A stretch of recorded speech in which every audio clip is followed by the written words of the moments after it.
នេះគឺយើងមករៀនលំហាត់គណិតវិទ្យាថ្នាក់ទី5នៅទំព័រទី108នៅក្នុងសៀវភៅទាំងអស់គ្នាចាំកូនសិស្សមើលអ្នកគ្រូហើយចាំអ្នកគ្រូសួរទី1ចូលជ្រើសរើសរូបដែលជាបន្ទាត់ចាំរូបណាជាបន្ទាត់យើងមើលចាំរូបកជាអីជាអង្កត់ចាំបើវាជាអង្កត់គឺយើងអត់ជ្រើសរើសវាទេតើចាំរូបខជាអីជាបន្ទាត់ជាងយើងគូមួយមករូបកជាអីជាកន្លះបន្ទាត់ត្រឹមត្រូវរូបខជាបន្ទាត់ជាកន្លះបន្ទាត់មិនមែនជាបន្ទាត់ទេព្រោះកន្លែងនេះវាមានព្រំដែនហើយកន្លែងនេះគឺវាគ្មានព្រំដែនទេអញ្ចឹងកន្លះបន្ទាត់2កន្លែងហ្នឹងគឺមានកន្លះបន្ទាត់2នៅជាប់គ្នាអញ្ចឹងចំណុចខជាបន្ទាត់ព្រោះវាអាចបន្លាយបានទាំងសងខាងទី2តើរូបខាងក្រោមមានបន្ទាត់ប៉ុន្មានអង្កត់ប៉ុន្មានអញ្ចឹងយើងមើលកន្លែងនេះបន្ទាត់ឬក៏អង្កត់បន្ទាត់អញ្ចឹង1ចឹងនេះអីគេអង្កត់សេដេចឹងអង្កត់1ចឹងនេះបន្ទាត់ឬក៏អង្កត់ជាកន្លះបន្ទាត់ចឹងយើងអត់គូទេនេះបន្ទាត់ឬក៏អង្កត់បន្ទាត់ចឹងបន្ទាត់បាន2ហើយនេះបន្ទាត់ឬក៏អង្កត់កន្លះបន្ទាត់ជាកន្លះបន្ទាត់ចឹងយើងអត់គូទេហើយនេះជាអីជាបន្ទាត់ចឹងបន្ទាត់មានម៉ាន3មាន3ហើយអង្កត់មានម៉ានមាន1រូបខាងក្រោមនេះមានបន្ទាត់ចំនួន3អង្កត់ចំនួន1ទី3តើរូបខាងក្រោមមានអង្កត់ចំនួនប៉ុន្មានអង្កត់អ្វីខ្លះចឹងយើងមើលកមានអង្កត់ A B B C C D ហើយនិង D A ចឹងអង្កត់មានម៉ានមាន4អង្កត់នេះមាន4តោះមុនដំបូងអីគេ A B អង្កត់ A B តោះមកអង្កត់អីទៀត B C តោះមកអង្កត់អីទៀត D C C D ក៏បាន D C ក៏បានដែរអីទេតោះមកអង្កត់អីទៀត D A ចារូបកគឺយើងមានអង្កត់ចំនួន4គឺអង្កត់ A B អង្កត់ B C អង្កត់ C D និងអង្កត់ D A តោះខចាយើងមើលខយើងមានអង្កត់ F E G និង G F ចឹងអង្កត់របស់យើងមានម៉ាន3មាន3អង្កត់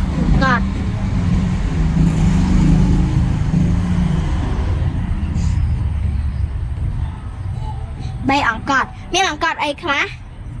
កត់ F E អង្កត់ F E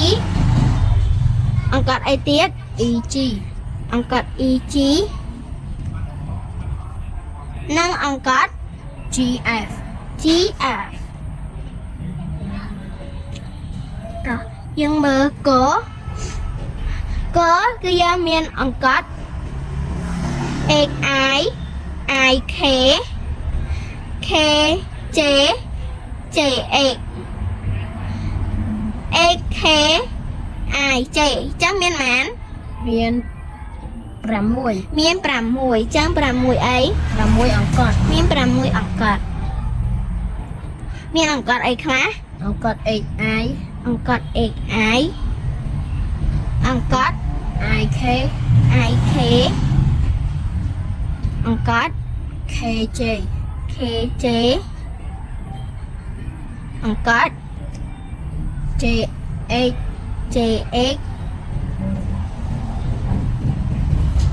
អង្កត់ AK និងអង្កត់ IJ ទីនេះហត់មកមាន6អត់2 4 6ចឹងត្រូវហើយតោះយើងចូលខយើងមានអង្កត់ MN O O P P M M Q Q O Q N Q P M O N P ចឹងយើងមានអង្កត់ចំនួន10 MN 1 2 3 4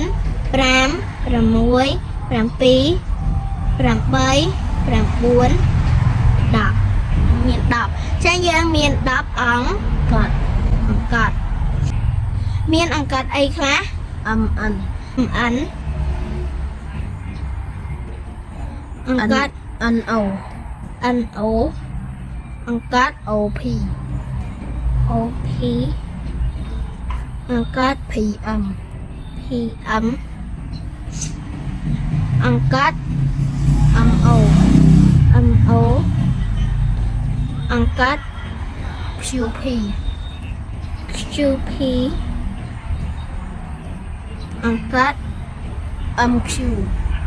MQ អង្កត់ QN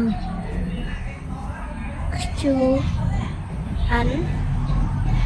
ហើយអង្កត់អីទៀត QO QO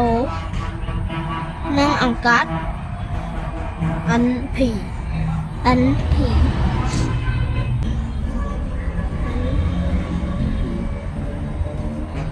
តែយើងរាប់មើល2 4 6 8 10ចឹងរូបខគឺមាន10អង្កត់ចឹងលំហាត់ទំព័រទី108របស់យើងគឺតែប៉ុណ្្នឹងទេគឺបានចប់ហើយ